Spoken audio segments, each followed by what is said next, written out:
I don't have to tell you things are bad. Everybody knows things are bad. The dollar buys a nickel's worth. Banks are going bust. Shopkeepers keep a gun under the counter.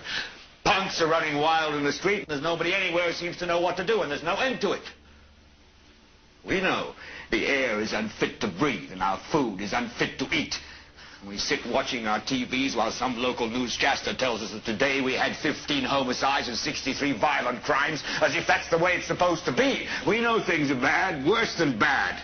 They're crazy. It's like everything everywhere is going crazy, so we don't go out anymore. We sit in the house, and slowly the world we're living in is getting smaller, and all we say is, please, at least leave us alone in our living rooms. Let me have my toaster and my TV and my steel-belted radios, and I won't say anything. Just leave us alone. Well, I'm not going to leave you alone. I want you to get mad. I don't want you to protest. I don't want you to riot. I don't want you to write to your congressman because I wouldn't know what to tell you to write. I don't know what to do about the depression and the inflation and the Russians and the crime in the street. All I know is that first, you've got to get mad. You've got to say, I'm a human being. God damn it. My life has value.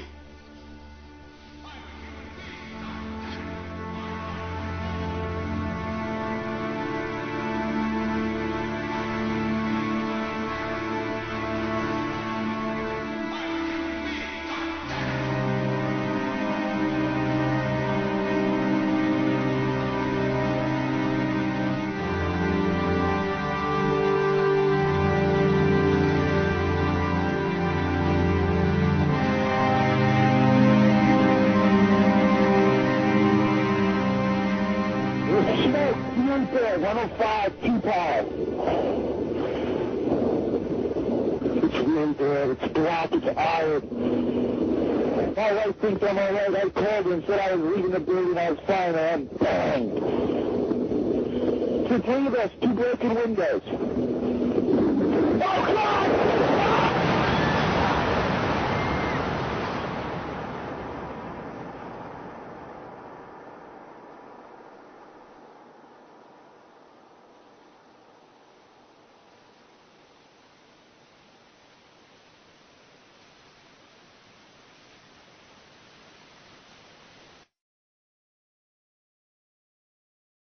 Ladies and gentlemen, the very word secrecy is repugnant in a free and open society. And we are, as a people, inherently and historically opposed to secret societies, to secret oaths, and to secret proceedings. For we are opposed around the world by a monolithic and ruthless conspiracy that relies primarily on covert means for expanding its sphere of influence, on infiltration instead of invasion, on subversion instead of elections, on intimidation instead of free choice. It is a system which has conscripted vast human and material resources into the building of a tightly knit, highly efficient machine that combines military, diplomatic, intelligence, economic, scientific, and political operations. Its preparations are concealed, not published. Its mistakes are buried, not headlined. Its dissenters are silenced, not praised. No expenditure is questioned, no secret is revealed. That is why the Athenian lawmaker Solon decreed it a crime for any citizen to shrink from controversy. I am asking your help in the tremendous task of informing and alerting the American people, confident that with your help, man will be what he was born to be, free and independent.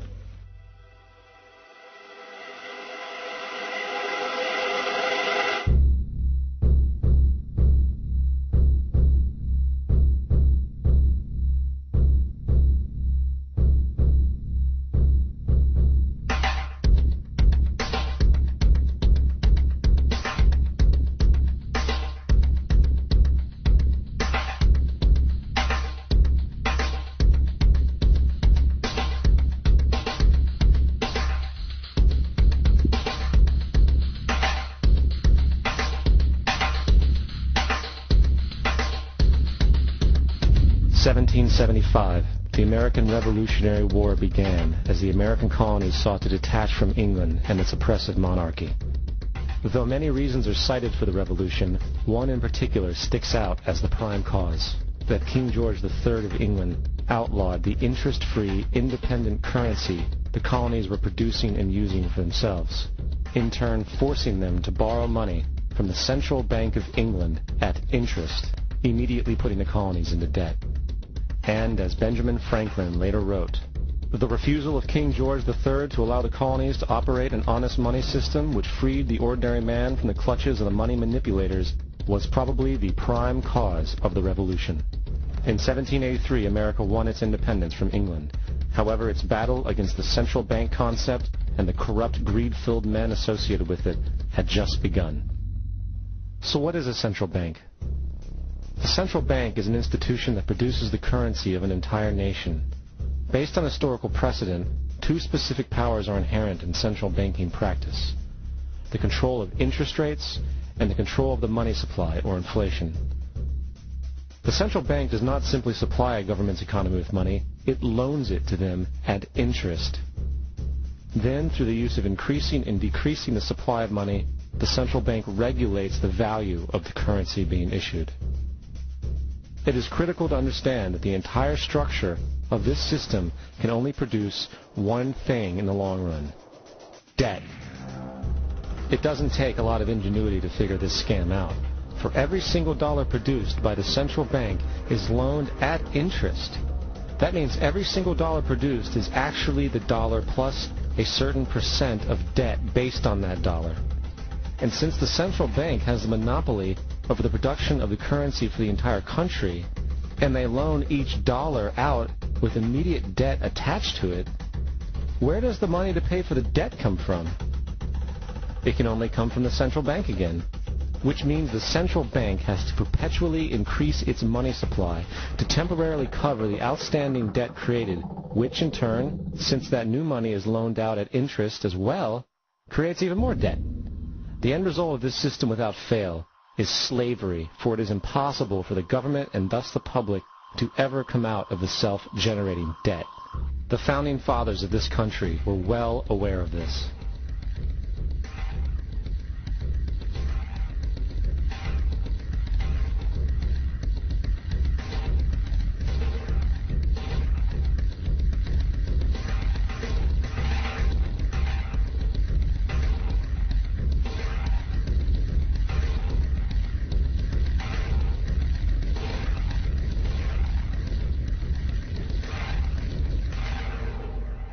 By the early 20th century, the U.S. had already implemented and removed a few central banking systems, which were swindled into place by ruthless banking interests.